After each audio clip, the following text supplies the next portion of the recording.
Precies 75 jaar geleden was Zeeland het toneel van een grote en ingrijpende militaire operatie. De Slag om de Schelde.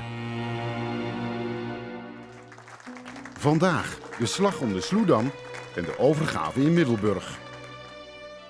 Terwijl de Britse commando's bij Vlissingen en Westkapelle landen, voeren tegelijkertijd de Canadezen een aanval uit over de Sloedam. Het is een hele zware strijd en uiteindelijk moeten de Schotten de Canadezen te hulp schieten.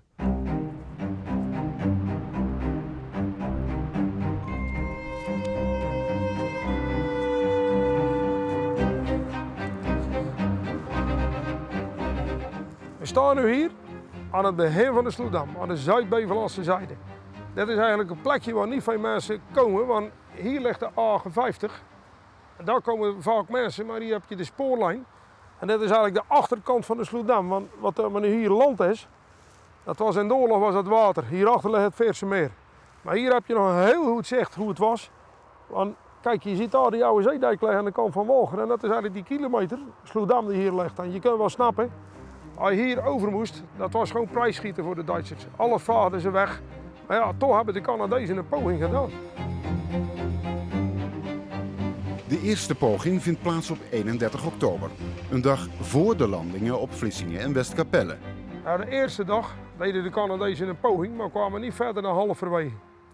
Ze leden zware verliezen en moesten terugtrekken. De volgende dag eigenlijk precies hetzelfde. Pas bij de derde poging haalden ze eigenlijk de overkant en werden daar tot staan gebracht. Een luitenant die hier destijds gevochten heeft, die heeft na de oorlog een schilderij gemaakt van die gevechten op de Sloedam. Als je goed naar de schilderij kijkt, dan zie je pas hoe hel dat geweest is hier.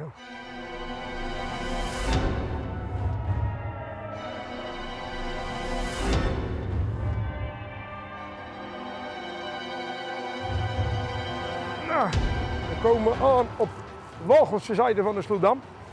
Net als de Canadezen in 1944.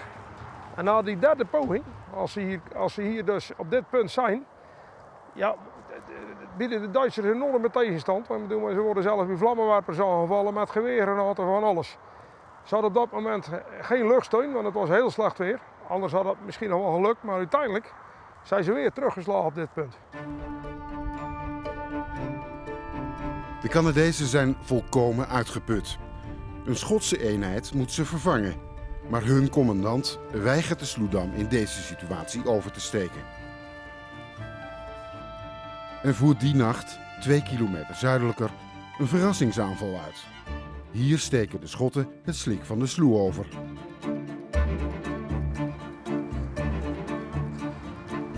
Nou, en dat was hier. Ja, laten we zeggen 300-400 meter naar links. Maar ja, er is nu sloegebied, dat is helemaal veranderd. Maar hier kan je eigenlijk nog zien hoe het toen was. De Schotten die hingen naar beneden met de canvasboten, moesten eerst over het water. En waar nu het gewas staat, dat groene, daar was toen slekken en schorren. En dan moesten ze eigenlijk nog een kilometer verder naar de Walcherse kant. Nou ja, die Duitsers werden daar eigenlijk volkomen verrast.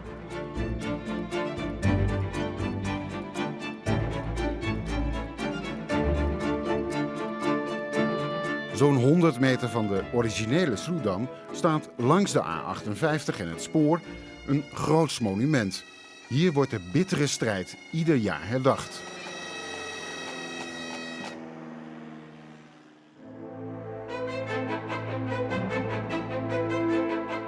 Op 6 november, 3 dagen na de inname van de Sloedam en de verovering van de kustbatterijen van Domburg tot aan Dishoek, rijden buffalo's, de indrukwekkende amfibievoertuigen van de geallieerden, Middelburg binnen.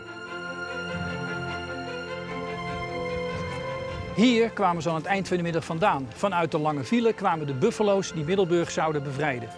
Ze waren vertrokken uit Vlissingen met oorspronkelijk 11 voertuigen en via Koudekerke deze kant op gekomen.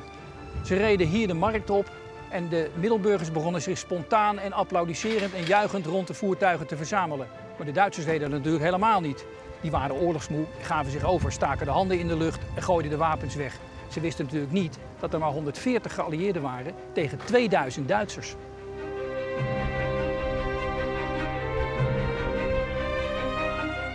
Een deel van de buffalo's rijdt door naar de Dam, waar het regionale hoofdkwartier van de Duitse Weermacht zit.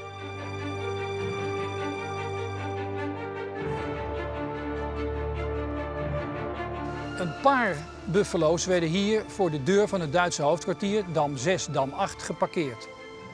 Ondertussen hadden natuurlijk al heel veel Duitse soldaten zich spontaan overgegeven. Maar de commandant was er nog niet bij en die zat hier. Dus het was van het grootste belang dat generaal Daser tevoorschijn kwam om zich daadwerkelijk over te geven. En toen gebeurde er iets opmerkelijks. De Duitse generaal Daser was iemand van het oude stempel. Hij wilde zich alleen overgeven aan iemand van gelijke rang.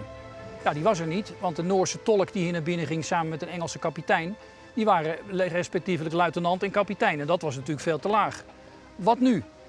Men besloot om de bevelhebber van de A-compagnie die Middelburg bevrijdde, Major Johnston, om die te bevorderen. Hij was majoor, maar een paar sterren geleend van een ander uniform, op de epauletten gedaan en er stond een kolonel voor de generaal. Nou, dat was hoog genoeg en Daser gaf zich over.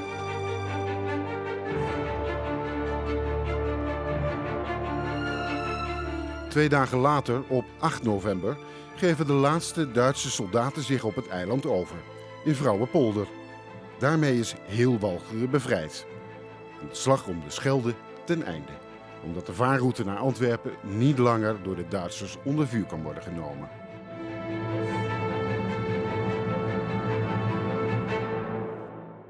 De strijd om Zeeland is dan ten einde. Alleen Schouwen-Duiveland zal tot het eind van de oorlog in Duitse handen blijven. Nu beide oevers van de monding van de Westerschelde in geallieerde handen zijn, kunnen mijnenvegers de Westerschelde opvaren om een vaargeul vrij te maken van Duitse mijnen. En dan eindelijk op 28 november, 85 dagen na de bevrijding van Antwerpen, bereikt het eerste geallieerde konvooi de stad. Toch doen de Duitsers er alles aan om de bevoorrading alsnog te blokkeren. Antwerpen wordt met V1's en V2's bestookt.